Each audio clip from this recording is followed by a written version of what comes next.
guess this would be a pretty disappointing way to say goodbye. What do you make of the way it ended and just the sort of shock batting performance, if you like? Yeah, it was very disappointing. Obviously not what we wanted to do, and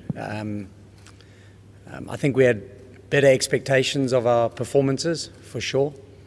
But to be blown away with the bat, with the quality of batsmen we've got in our batting lineup, I suppose was very disappointing from that perspective. It's not something that you would expect. I certainly felt we would put in a better batting performance than that, and at the end we managed to get to 170 to give us something to bowl at through a great innings by David Miller and Rory Kleinfeld at the end. But to have quality batsmen like that not being able to make a contribution was disappointing. But yeah, it's the way it is. Difficult one to answer, I suppose. Why do you think it is that the team can perform so well under pressure in the Test arena and seem to struggle in the shorter format? I think if we had the secret recipe to turn it around, we would certainly have packaged it and be selling it. But we certainly give it our best shot in our preparation. We try different things to go through and stuff like that. But it's one of these things. It's definitely a dark mist that hangs over South African cricket in knockout events. At some point, we're going to have to try cross the line. It's going to require some real charisma and some real guts and glory to get over the line. It might not be pretty, but at some point we're going to have to do it to get rid of this mist. But it is an unfortunate thing. As I said, it's not through lack of trying to do what we can to lift that. But it does require an enormous amount of resilience, maybe certain types of individuals that can do it for us. Gary, Steyn being ruled out the morning of the game, do you think that affected the batsman's mindset in any way? No, we used to not having our top players playing with us all the time. In fact, that's what we try to do, is broaden the base of our team. So we've had some good players come through into the team, and we like to think that we can perform with anyone out there. I think if we had to be realistic in the tournament, we ended up with one win. We have been up and down in our one-day cricket over a while. We haven't been consistent in our one-day cricket. That's maybe because we've explored quite a lot of combinations over the last 2 years. We've rested our test players quite a bit to try and broaden the base of our one-day team. So there's definitely been an inconsistency to our cricket, which, and certainly when you play in big tournaments like this and important tournaments, maybe you get exposed in that space. Yeah, I'm wondering if it's limited overs cricket that's a problem or semi-finals, because this is now the 8th semi-final that South Africa have lost, only ever won one in the 1998 Champions Trophy. Yeah, again, I don't know the answers, to be honest with you. I can only tell you here that we've given it our best shot to try and overcome it, and we haven't. Whether it's a semi-final, knockout games, I don't think it's only been semi-finals. We didn't play well in the T20 World Cup last year.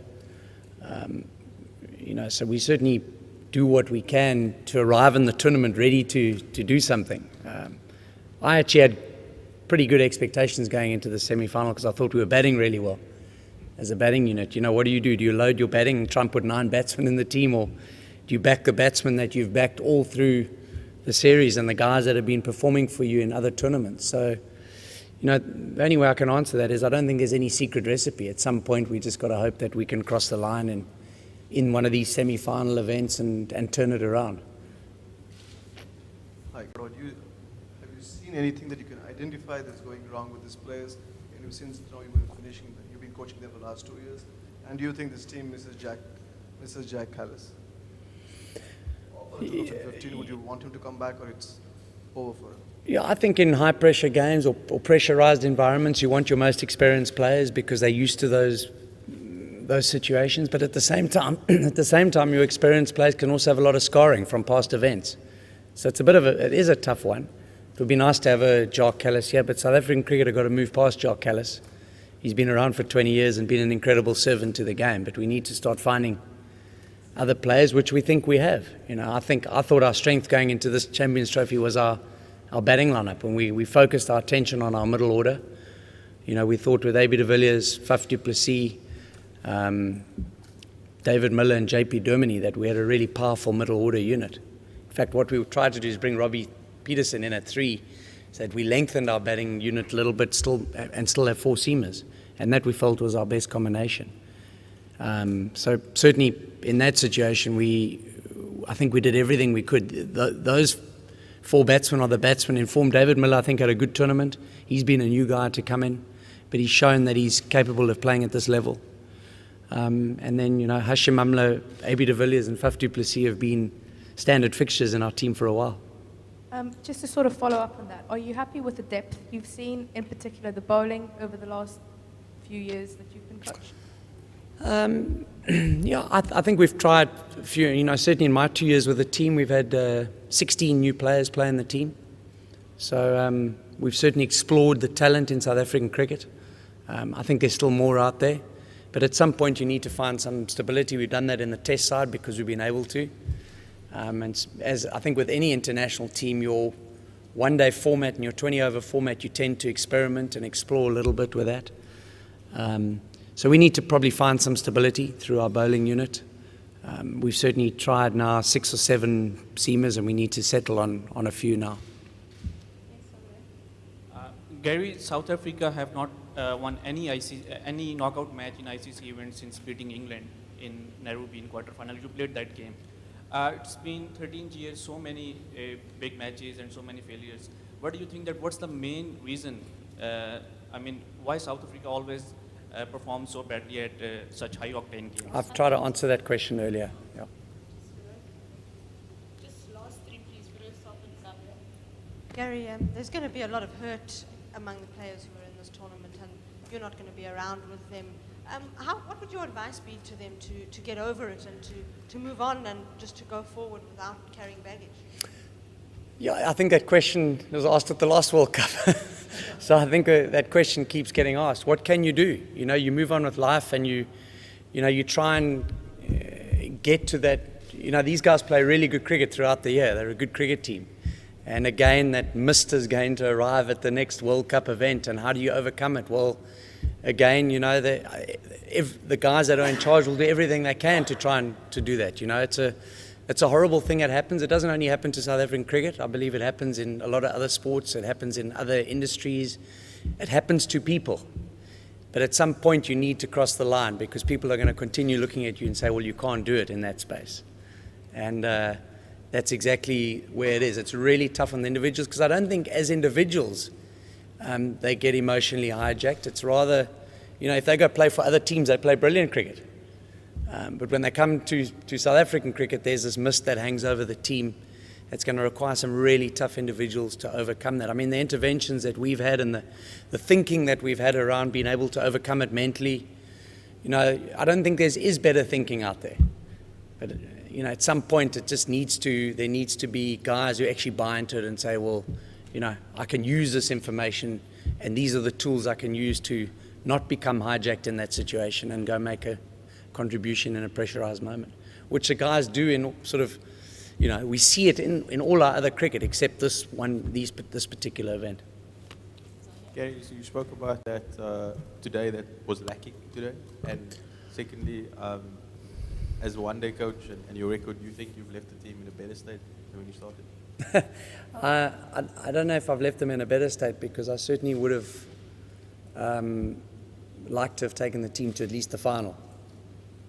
Which I haven't been able to do. So did I leave the team in a better state? I don't know. Hopefully, certainly we haven't improved, and that's where the question mark needs to come over me. So maybe it's a good decision that I'm leaving. But, you always, as a coach, you always want to take the team forward in some way. And, I think there's some good signs. We're playing some good one-day cricket. We've definitely seen some nice youngsters come through and younger players. But certainly in events of this nature, we haven't gone forward. No, and that's disappointing. We have to take that on the chin and move forward and work out ways that we can, make it work. It's certainly, I think we all move on to different journeys and different experiences wherever we go, and we try to give it our best shot. That's all we can do. The first question, did we show guts and resilience? It's a difficult question because I think the game of cricket's about momentum. When you get some momentum, things work in your favour and you go. We certainly sat at the halfway mark defending 176 and we said, well, are we going to step up as a South African team, as South African people, and try and make something happen? At 40 for 2, I thought we had a sniff at it. And then, we probably didn't bowl like we wanted to at that point in time. But then you had someone like a Jonathan Trott on the other end who knows what to do in those situations, batted really well. Batted like maybe we should have batted, in many situations. So we can certainly take some learning out of there. But this team, over the years the time that I've been with this team, we've showed plenty of situations where we've gone through a tough time and overcome it. That's the South African way. It looked very simple and easy out there for England, but I think a lot of it depends on where the momentum of the game is. Gary, there's a lot of knee-jerking going on in South Africa at the moment. I'm sure you can imagine. The word chokers is trending on Twitter. It didn't look like one of those to me. I think you were just beaten by the better team. But how do you explain to South Africans at home that it hasn't happened again in this match? Yeah, I think it has happened. We need to be honest with ourselves. I think we did choke the game. At the end of the day, you can't. It's a word that we've become comfortable with. It's an uncomfortable word, but you've got to become comfortable with it.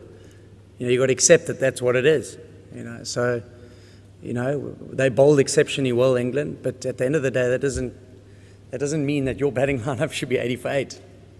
You know what I mean? So it's a horrible word. It does get used. We've spoken about it. We're open about it. I think we're upfront about it as a team. And we certainly let ourselves down today, absolutely no doubt.